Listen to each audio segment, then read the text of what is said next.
वन्दे मातरम् वन्दे मातरम् सुजला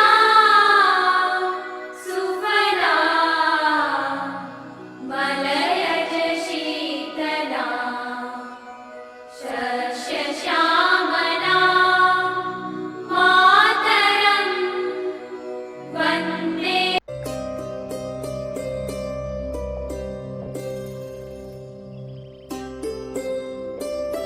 यूं तो वो मरे हुए बहुत साल हो गए, पर वो आज भी हमारे दिल में अमर है। कोई उन्हें बापू बुलाता है तो कोई उन्हें राष्ट्रपिता, पर दुनिया के लिए वो महात्मा बन गए। उसी के खातिर उन्हें महात्मा गांधी बुलाते हैं। हेलो फ्रेंड्स, मैं Badri, welcome to GK master. दोस्तों, आज हम गांधी जी के बारे में हर एक चीज डिस्कस करेंगे जो कि एग्जाम में बार बार आता है। उनके बचपन से लेके वृद्ध तक हर इंपॉर्टेंट पॉइंट्स स्टोरी की तरह आपको दिखाऊंगा और उसके साथ सुनाऊंगा वो सारे किस्सा जो आप शायद ही जानते होंगे। So before we going to discuss, please subscribe our channel.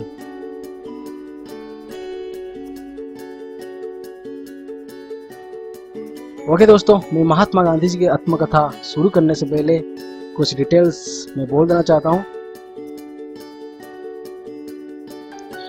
उनका पूरा नाम था, फुल नेम था मोहनदास करमचंद गांधी। वो जन्म हुए थे 1869 अक्टूबर 2 को गुजरात के पोरबंदर में जन्म हुए थे। उनका पिताजी का नाम था करमचंद गांधी और माताजी थे पुतलीबाई, और उनका धर्म पत्नी थे कस्तूरबा, और उनकी 4 पुत्र थे जिनका नाम थे हरिलाल, मणिलाल, रामदास, देवदास। वे दोस्तों,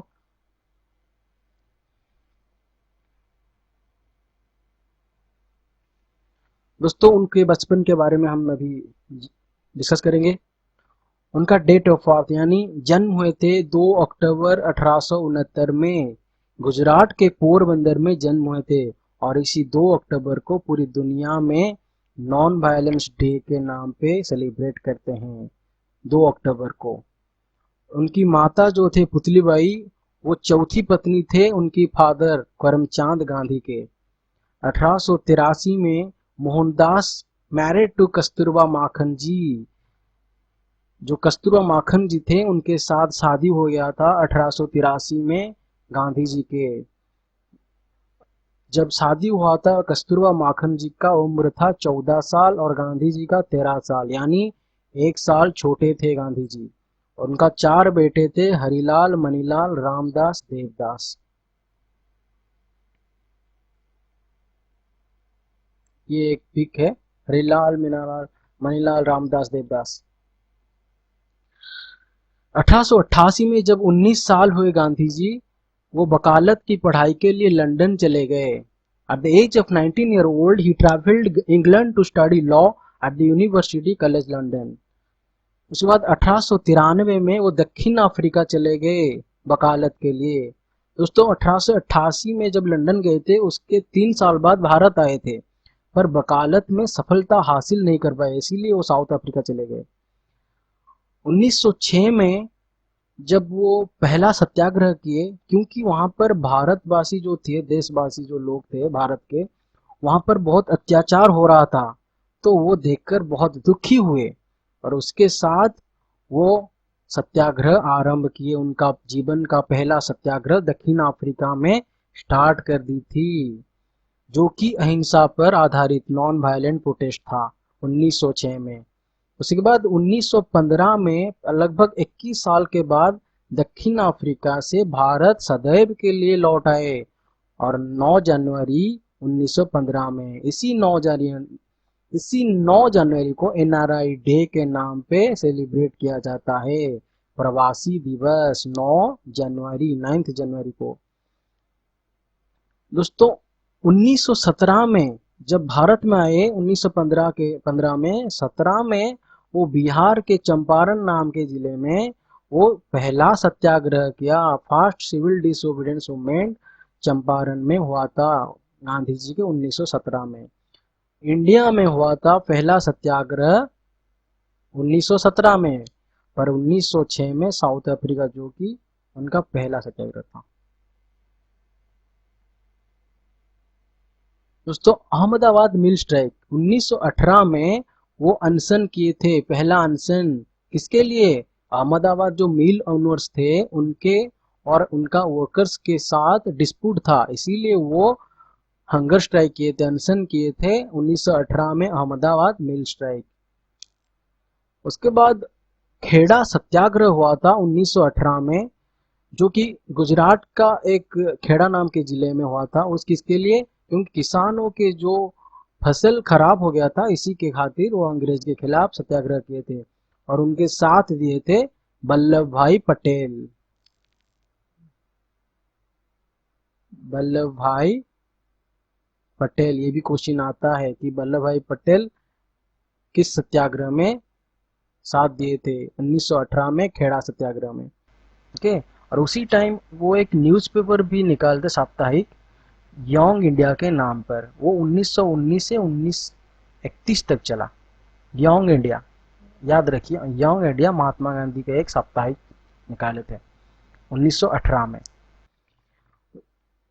दोस्तों जालियांवाला बाग जो हत्याकांड हुआ था वो था टर्निंग पॉइंट, क्योंकि उसके बाद पूरे इंडिया में आक्रोश आ गया। मतलब सारे सत्याग्रह और जितने भी असहयोग आंदोलन हो या क्विट इंडिया में, सारे इसके बाद बहुत जोर शोर से लगा, सारे लोग एकता आ गया। मतलब भारत के लोग पूरी एकता के साथ अंग्रेज को खदेड़ने शुरू कर दिया। ये जालियांवाला बाग जो मास्कर था, इसके बारे में हम मॉडर्न हिस्ट्री में डिस्कस करेंगे, पर फिर भी मैं हिंट्स देता हूँ कि रावलट एक्ट जो था 1919 में, उसके अगेंस्ट में रावलट एक्ट 1919 में हुआ था, उसी के अगेंस्ट में सारे लोग प्रोटेस्ट कर रहे थे जालियांवाला बाग, जो कि पंजाब के अमृतसर में है जालियांवाला बाग। तो जनरल डायर ने उन पर गोली चला के बहुत सारे लोगों को मार दिया, मतलब हजारों लोग मार दिया, और उसको इन्वेस्टिग करा हंटर कमीशन। 1919 में ये 13 अप्रैल को हुआ था जालियांवाला बाग मास्कर हत्याकांड। उसके बाद 1920 में असहयोग आंदोलन हुआ था, नॉन कोऑपरेशन मूवमेंट स्टार्ट हुआ था। दोस्तों 1920 में नॉन कोऑपरेशन मूवमेंट हुआ था, उसी समय एक इंसिडेंट हुआ था जो कि यूपी के गोरखपुर के डिस्ट्रिक्ट में चौरी चौरा का नाम का एक पुलिस स्टेशन था, उसको कुछ लोग आग लगा दिए, तो उसमें 21 पुलिस कर्मी मर गए थे, 21 पुलिस पीपल मर गए थे।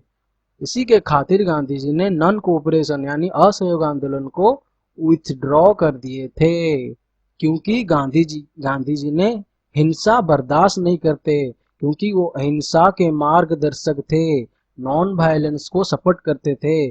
तो ये हिंसा के खातिर ये नॉन कोऑपरेशन हटा दिए थे।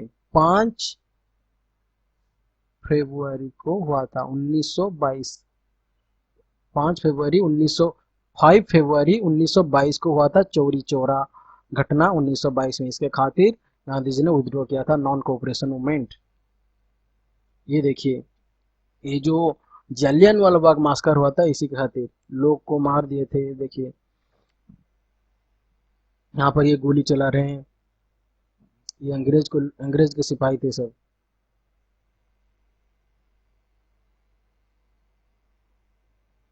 1926 में गांधी जी पहली बार प्रेसिडेंट बनी, किसका? आईएनसी मतलब इंडियन नेशनल कांग्रेस का। बेलगांव अधिवेशन में गांधी जी पहली बार प्रेसिडेंट बने। 1930 में सिविल डिसोबीडियंस मूवमेंट हुआ था 12 मार्च 1930 में, और इसका फेमस क्या था? दांडी मार्च, जो कि नमक मनाने के लिए गांधी जी रूल तोड़े थे, किसका? अंग्रेज का अवमानना रूल। सभी नए अवज्ञा आंदोलन किए थे, सिविल डिसोबीडियंस मूवमेंट। 78 फ्लोर्स गए थे उनके साथ, साबरमती आश्रम से दांडी विलेज तक। दांडी विलेज कहाँ था? गुजरात के समुद्री तट पर। ऑलमोस्ट 375 किलोमीटर, 375 किलोमीटर पैदल चलकर नमक बनाए थे। और उसके बाद 1931 में गांधी हीरोइन पैक्ट हुआ था 5 मार्च 1931, जो कि इन दोनों के बीच, गांधी और इनुइट के बीच बहुत सारे समझौता हुआ। और ये गांधी जी अपना प्रस्ताव रखे, ये हीरोइन भी अपना प्रस्ताव रखे। उसके बाद ये जो सिविल डिसोबीडियंस मूवमेंट था, सविनय अवज्ञा आंदोलन, ये हटाया। क्या गांधी जी ने क्या बोला कि हमारे जो लोग गिरफ्तार हुए उन्हें छोड़ दीजिए। तो हीरोइन बोले कि अच्छा ठीक है, जो हिंसा किए थे मैं उन्हें छोड़ूंगा नहीं, बाकी सबको छोड़ दूंगा। और उसके बाद गांधी जी बोले कि हमको नमक बनाने के लिए अनुमति दी जाए, और हीरोइन भी उसमें भी सहमति हो दी। उसके बाद हीरोइन बोला कि आप सविनय अवज्ञा आंदोलन जो है उसे हटा दीजिए। गांधी जी बोले ठीक है, हम सबके साथ बात करेंगे, उसके बाद हटा देंगे। उसके बाद 1932 जब 32 में हुआ था पूना पैक्ट। दोस्तों पूना पैक्ट हुआ था गांधी जी अम्बेडकर जी के मध्य में 25 सितंबर 1932। ये पूना पैक्ट क्या है? ये जो निम्न वर्ग के लोग थे उनके लिए सेपरेट इलेक्शन होने का था, पर गांधी जी सोचे कि हमारे भारत में ऐसा होगा तो हमारा एकता खंडन होगा, मतलब नन जो निम्न वर्ग के लोगों को बहुत ही अत्याचार होने लगेगा। तो इसीलिए गांधी जी ने अनशन किया इरवाड़ा जेल में। इसके खातिर अम्बेडकर जी उनके पास आए और समझाए, और उसको पूना पैक्ट नाम दिए। सहमति, अम्बेडकर जी गांधी जी के बात में सहमति हुई। 1932 में हरिजन सेवक संघ बनाए महात्मा गांधी जी ने, और एक हरिजन न्यूज़पेपर पब्लिश भी किए 1933 में। दोस्तों 1942 में Gandhi ji called Cripps Mission को एक नाम दिया। क्या दिया? A post dated cheque from a crossing bank, मतलब जिस चेक का डेट चला गया हो उसी का, वो एक बैंक का है जो कि क्रैशिंग बैंक मतलब देवालिया बैंक का नाम दिया थे क्रिप्स मिशन एग्रीमेंट को। दोस्तों क्विट इंडिया मूवमेंट जो कि बहुत ही कारगर साबित हुई, क्योंकि इसी के चलते अंग्रेजों ने भाग भाग के चले गए भारत से। 8 अगस्त 1942 में बॉम्बे सेशन में इंडियन नेशनल कांग्रेस पास की क्या? क्विट इंडिया मूवमेंट, भारत छोड़ आंदोलन। भारत छोड़ आंदोलन कब हुआ था? अगस्त 8, 1942 में। उसका मैसेज था करो या मरो, डू और डाई। और इसी के चलते अंग्रेजों के अंदर एक डर पैदा हो गया, तब वो भागने लगे। देखिए कैसे क्विट इंडिया मूवमेंट हुआ था। एक चित्र, कितने सारे लोग इकट्ठा हुए थे, मतलब जन समुद्र हो गया था। दोस्तों ये तो था। उसके बाद गांधी जी का बहुत सारे टाइटल्स है। महात्मा के टाइटल्स दिए थे रविंद्रनाथ टैगोर। उसके बाद इंडियन फकीर या ट्रेटर फकीर ये दिए थे Winston Churchill. Half naked saint title दिए थे फ्रैंक मोर्स।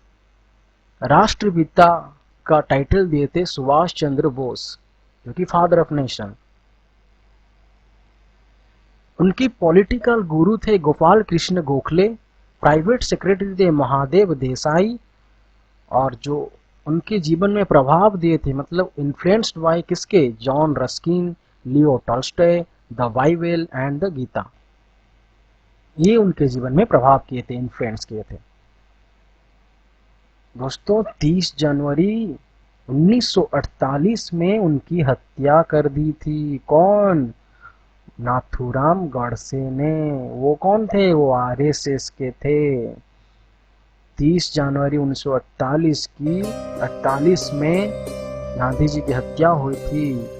और इसी 30 जनवरी को मैटर्स डे हम मनाते हैं, शहीद दिवस। मैटर्स डे 30 जनवरी को मनाते हैं। वी सेलिब्रेटेड आज मैटर्स डे ऑन 30 जनवरी। ये देखिए उनकी जीवन का आखिरी लम्हा महात्मा गांधी जी के। और उनके समाधि स्थल को हम बोलते हैं राजघाट। ये भी क्वेश्चन में पूछा जाता है कि राजघाट किसको बोला जाता है? महात्मा गांधी जी के समाधि स्थल, ये दिल्ली में है। ये देखिए कुछ मेमोरीज महात्मा गांधी के, छोटे से लेकर क्विट इंडिया मूवमेंट तक। ओके दोस्तों, मेरे जो सब आपके साथ डिस्कस की वो सब एग्ज़ाम में बार बार आए हैं। इसे आप अच्छे से पढ़िए, गांधी जी के बारे में हर क्वेश्चन आपको आ जाएंगे। अगर इस वीडियो आपको अच्छा लगा तो प्लीज़ कमेंट करिए एंड सब्सक्राइब आवर चैनल। जय हिंद, टेक केयर, बाय।